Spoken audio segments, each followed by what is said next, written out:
This is the Dallas municipality યાની નગરપાલિકાના કર્મચારી છે, સાફ સફાઈવાળા જે રોડ સાફ કરે એ આવી રીતનું ટ્રોલી લઈને નીકળે.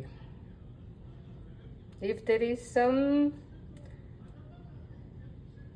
rubbish thing on the road, they will pick it up with their, these things are arms, different types of lakdina danda. They pick it up with that and they make sure that the city should be clean. And we can see now. અમેરિકાની સૌથી સારી વાત એ છે કે અહીંયા હવા પાણી બહુ શુદ્ધ છે, હવામાં જરાય કચરો ના હોય, ઘરમાં જરાય કચરો ના હોય, બહાર તો હોય જ નહીં. Now this is parking actually, see, they are just passing by, but I like that. I watch every day them because they are making our city clean. They are under the tree, right? See the trolley. આપણે ત્યાં એક ઝાડુ દઈને ભાઈઓને અને ભાઈઓને મોકલી દઈએ એવું નહીં.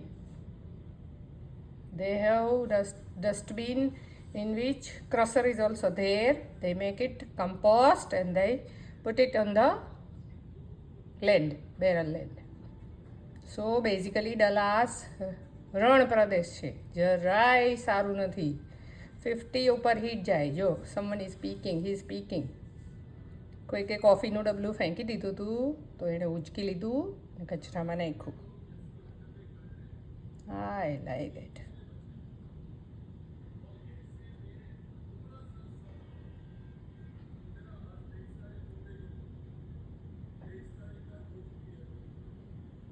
ઝાડ નીચે છે એ લોકો અત્યારે, વાર આવશે હમણાં. વાતો કરે છે આપણી જેમ જ ઘણું બધું. કમ્યુનિટી તો એટલે human beings, everywhere human beings, nature is same. એ લોકો બે જણા પણ વાતો કરતાં કરતાં ચાલતા ચાલતા કામ કરે છે જુઓ. And I love them to work. Now they have separated. Both are on their ways. Here we can see. એક આ બાજુ ગયો, એક પેલી બાજુ ગયો. જો